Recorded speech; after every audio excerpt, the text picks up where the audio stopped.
It would be practically impossible to create a true top 5 self-published series video. There are just so many out there. But from what I've read, here's my strong top 5.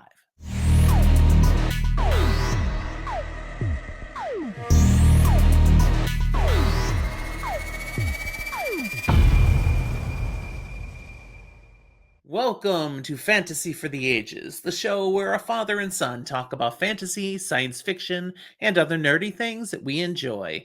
Today, just Jim here, the father of this show, with a quick take episode where I'm talking to you about the top 5 self published series out of everything that I've read.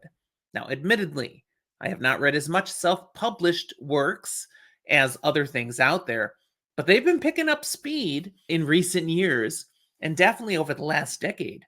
I've consumed quite a bit of self published material. So I had things to choose from for my top 5, and I'm going to lay them out for you here today. If you enjoy this episode, be sure to hit the like button, and we hope you subscribe.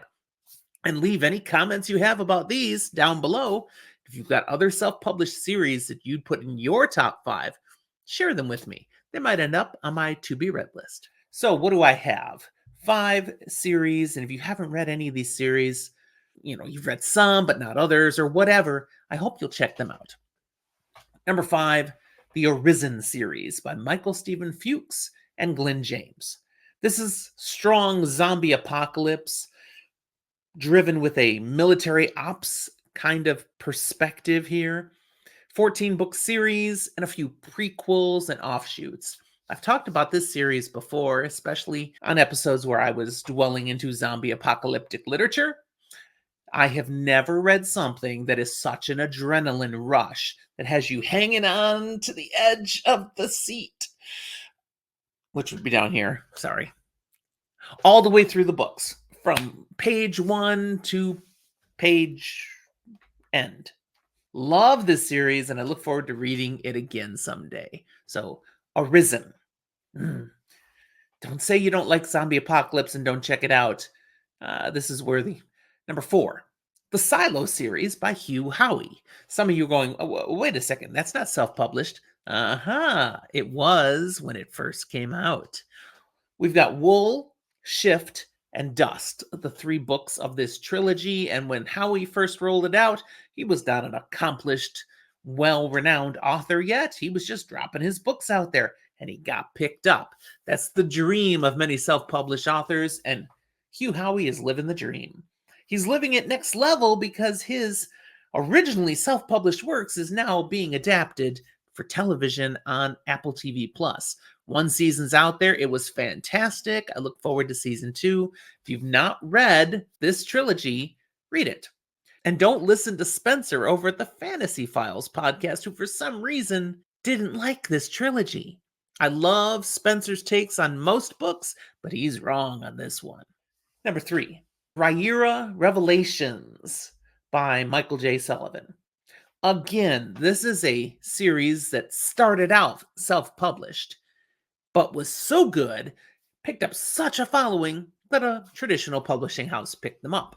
Rhaenyra Revelations is clear epic fantasy. It was 3 books that you can read, though originally it was 6 books. 6 smaller books, and the publisher said, these are really too small. We're going to condense. So book 1 has literally in it book 1 and book 2. And then you can get the point, book 3 and book 4, book 5 and book 6. There's a really well-known, famous fantasy author who did the same thing. Tolkien. Michael J. Sullivan is following in good shoes.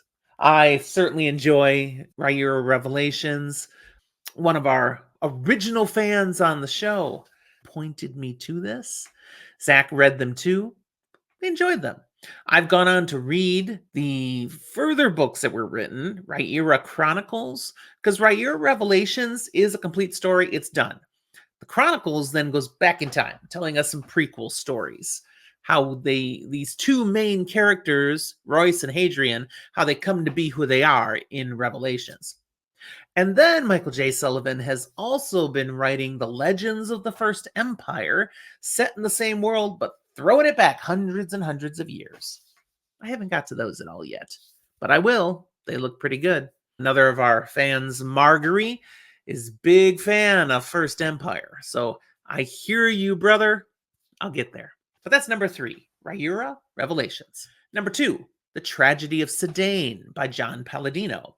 John only has 2 books out in this fantastic grimdark fantasy series. Those would be The Trials of Ashmount and Buzzard's Bowl. I have talked about these books again and again on this channel. They're wonderful. You really should be checking them out if you would all enjoy grimdark fantasy. There is stuff there for you. Check out the reviews that you can find on Goodreads, Amazon. People are loving these books. You will too. But don't get real close to many of the characters. You feel me?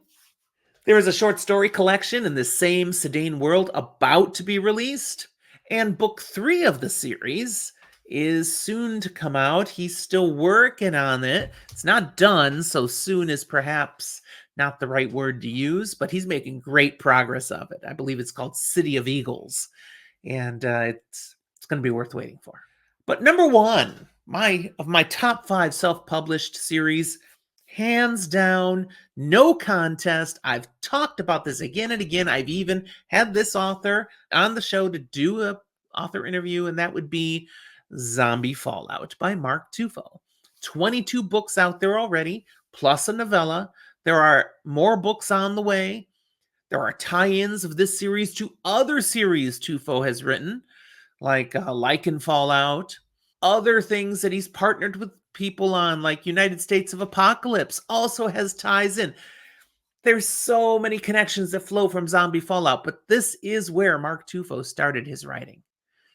And he's so entertaining in these books. I recommend them to many other people, not just zombie fans.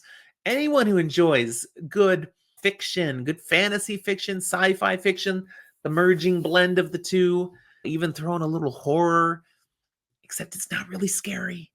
Tense at times, but not scary. Lots of humor in Zombie Fallout.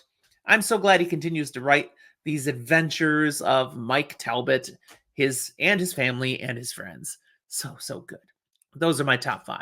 I do want to throw out an honorable mention for The Drakkenard Chronicles by Eric Hahn, another friend of the show. We've had him on here for a couple of episodes. He's written Jake the Dragon Talker, his debut novel. This is written for young people, middle grades.